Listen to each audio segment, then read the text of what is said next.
তৃণমূলের শক্ত ঘাঁটি থেকে মালতী রাভা রায়ের হুঁশিয়ারি, সন্ত্রাসের ফাইল এবার খুলবে। রাজ্যে রাজনৈতিক পালাবদলের পর কলকাতা গিয়েছিলেন, সেখান থেকে ফিরে এসে পা রাখেন তুফানগঞ্জে। এদিনে বিজেপি প্রার্থী তথা বিধায়িকা মালতী রাভা রায়কে ঘিরে রামপুর এলাকায় দেখা গেল বিজয়ের উচ্ছ্বাস। সংবর্ধনা অনুষ্ঠানে উপস্থিত ছিলেন শতাধিক বিজেপি কর্মী ও সমর্থক। প্রিয় নেত্রীকে কাছে পেয়ে উচ্ছ্বাসে মেতে ওঠেন সকলে। দলীয় কর্মীদের বক্তব্য, মানুষের ভালোবাসাতেই বারবার জয়ের মুখ দেখেছেন মালতী রাভা রায়। দীর্ঘদিন ধরে তিনি তুফানগঞ্জের রাজনীতিতে অন্যতম পরিচিত মুখ। বিরোধী শিবিরে থাকাকালীনও অন্যায়ের বিরুদ্ধে সরবতে দেখা গিয়েছে তাকে। তৃণমূল সরকারের আমলেও বিভিন্ন ইস্যুতে প্রকাশ্যে প্রতিবাদ করেছিলেন তিনি। এদিনের সভা থেকে শাসক দলের বিরুদ্ধে কড়া সুরে মালতী রাভা রায় বলেন, তৃণমূলের সন্ত্রাসের ফাইল এবার খুলবে। তার এই মন্তব্য ঘিরে রাজনৈতিক মহলে শুরু হয়েছে জোর চর্চা। বর্তমানে বিজেপি ক্ষমতায় আসার পর তুফানগঞ্জ ৯ নম্বর বিধানসভার সাধারণ মানুষের নজর এখন মালতী রাভা রায়ের আগামী পদক্ষেপের দিকে।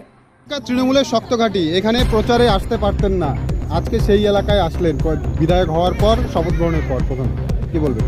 দেখুন, জনতা জনার্দনকে আমি করজোরে স্যালুট করছি যে তারা ভোট দিয়ে যেখানে আমি প্রচার করতে আসতে পারিনি, তাদের পাশে দাঁড়াতে পারিনি, তৃণমূলের গুন্ডা দ্বারা সর্বক্ষণেই এই এলাকার লোক আক্রান্ত হতো, বিজেপির এমএলএ আসলে তাদের দেখা করতে দিত না, সেই অবস্থায় মানুষ ভোট দিয়ে বিপুল ভোটে আমাকে যেমন জয়লাভ করিয়েছে, আমি তাদের কাছে করজোরে প্রার্থনা করছি যে এবার বাংলায় বা রামপুর, এখানে রামপুর বলা হয় কিন্তু রামপুর সবসময় অশান্ত থাকে, এখন রামপুরের মানুষ শান্তিতে আছে এবং আমিও তাদের করজোরে প্রার্থনা করছি, প্রণাম করছি যে তারা এখন ভালো থাকবেন।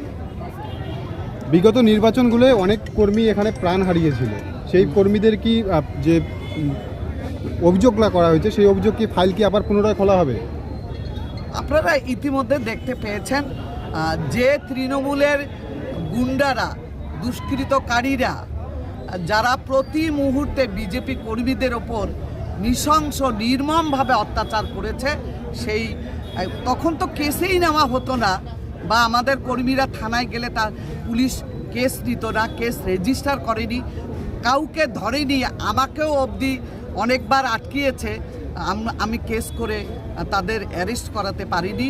কিন্তু এবার আমরা সেই ফাইলগুলো যেমন খুলব, যারা কেস করেছে, যারা করেনি নতুন করে আবার কেস হবে, এবং যেই কেসগুলো হয়েছে ওগুলো রিওপেন করে তাদের যা শাস্তি হওয়ার বা গ্রেপ্তার করার করবে। তারা কিন্তু এখন আউট অফ স্টেশন, মানে সবাই এধার ওধার আছে, কিন্তু কতদিন থাকবে?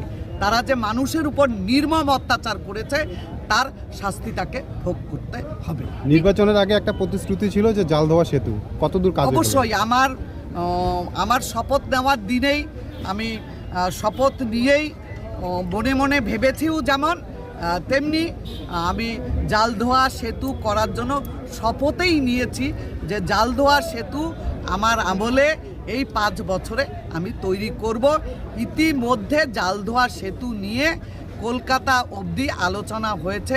তুফানগঞ্জে যে পরিকল্পনা তৈরি করতে হয় অলরেডি শুরু হয়েছে। জোড়াই যে ডিপো রয়েছে এনবিএসটি সিট, সেটা তো বর্তমানে বন্ধ রয়েছে, তাহলে মহিলারা কি করে? সেটাও চালু করার কথা আলোচনা হয়েছে। আমি জেলা শাসকের সঙ্গে আলোচনা করেছি, জেলা শাসক অলরেডি এই চিন্তাভাবনা, এই বিষয় নিয়ে চিন্তাভাবনা শুরু করেছে। তাহলে কি সামনের মাস থেকেই মহিলারা এই সুযোগ সুবিধা পাবে, এই যে বিনামূল্যে যাত্রী পরিষেবা?